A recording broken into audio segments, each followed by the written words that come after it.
Ribuan ton barang rongsok jenis plastik, kertas, besi hingga logam menjadi ladang sumber kehidupan. Salah satunya adalah yang dilakukan oleh Basuni, salah satu sosok yang sukses memanfaatkan barang rongsok tersebut. Lewat usaha kreatifnya ini, kini ia sudah berhasil mempekerjakan beberapa karyawan. Dengan pekerjaan yang sekarang ia syukuri, karena pendapatannya bahkan setara dengan gaji pegawai swasta atau setara dengan gaji PNS. Bagaimana informasi lebih detailnya? Kita telah tersambung dengan wartawan tribunnews.com, ada Alivio Junio di sana. Halo Alivio, selamat siang. Halo, selamat siang. Selamat siang Alivio, bisa diceritakan bagaimana awal mula sosok Basuni ini kemudian bisa menjadi pengepul barang rongsok?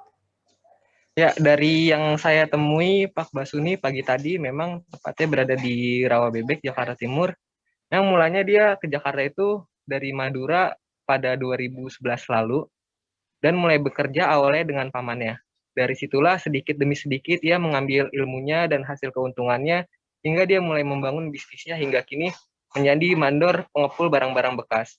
Untuk modal awal waktu itu ia hanya mengeluarkan sekitar 2 juta rupiah, lalu kemudian dari hasilnya itu tersebut uangnya terus diputar hingga sekarang. Alivio, kemudian untuk omset dari penjualan ini per harinya berapa, kemudian per bulannya berapa yang diperoleh dari Pak Basuni ini?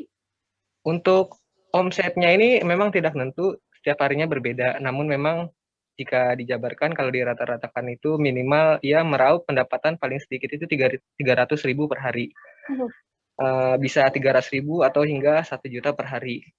Dalam satu bulannya jika dirata-ratakan memang pendapatan yang ia hasilkan itu sekitar 10 juta hingga 20 juta.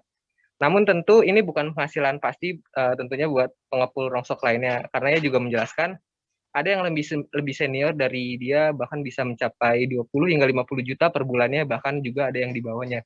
Jadi memang ini tidak pasti dan tentu perlu kerja keras di balik itu semua. Begitu Nila. Sosok dari Pak Basuni ini kan juga sudah mempunyai karyawan. Ya Alivio, bisa dijelaskan berapa banyak total karyawan yang dimiliki, kemudian bagaimana Pak Basuni ini memberikan upah untuk karyawan-karyawannya? Baik. Kalau karyawan yang dimiliki saat ini memang tidak netap, jadi sesuai jika ada rekannya yang membutuhkan pekerjaan atau kebenaran ada pesanan, Pak Basuni itu langsung mempekerjakannya. Jadi memang untuk saat ini tidak tetap, tapi dia ada satu karyawan yang kerap membantunya beberapa kali jika ada pesanan. Untuk pembagian upahnya itu juga tidak per bulan, yaitu per hari, tepatnya setelah karyawan tersebut melakukan pekerjaannya di hari itu. Jadi tidak per bulan dikarenakan memang pendapatan ini tidak pasti, jadi dia tidak bisa mengkalkulasikannya itu per bulan. Begitu inilah. Untuk barang-barang yang diperjualbelikan dan juga cara menjualnya seperti apa, Alivio? Jadi memang beragam ya, ada plastik, kertas, kardus bekas, hingga logam. Untuk mendapatkan barang-barang bekas tersebut, memang Pak Basuni ini mengambil barang itu di PT atau mall setiap bulannya. Jadi Pak Basuni ini menampung barang-barang yang tidak terpakai. Jadi barang tersebut disortirkan lagi seperti kertas-kertas besi dan kemudian dipilih lagi yang sekiranya dapat dijual kembali atau dapat diolah. Untuk seperti kertas atau kardus-kardus bekas itu biasanya dia ngolahnya untuk menjadi kayak souvenir-souvenir pernikahan seperti itu. Selain itu juga dia kerap memberi barang dari orang-orang lain jika memang ada orang-orang yang ingin menjual barang yang sudah tidak terpakai, biasanya dia juga sering membeli dari situ. Dan untuk besi itu per kilonya itu kisaran 1.000 hingga 4.000 per kilonya. Jadi sesuai jenis besinya juga. Untuk besi ini memang ada yang bisa diolah, ada yang tidak. Jika memang tidak bisa diolah itu dia langsung ngirim ke tempat peleburan besi yang dijualnya 1 ton itu seharga 1 juta rupiah. Gitu Nila. Baik, untuk mengetahui bagaimana info selengkapnya terkait bagaimana kreatifnya sosok Basuni ini, saudara, berikut laporannya untuk Anda. Ya, kertas-kertas itu semuanya di sini. Itu kalau sebelum pandemi kisarannya per bulan pendapatan berapa tuh, Pak? Lumayan lah, pokoknya lumayan. Kira-kira aja kira-kira. Kalau gaji PNS mah kena gitu. Kena ya gaji PNS. Kalau Bapak udah punya karyawan sekarang?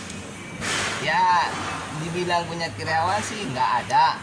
kita masih ini, cuman apa, kadang-kadang ada orang mau kerja, teman-teman ya wes ayo kerja gitu.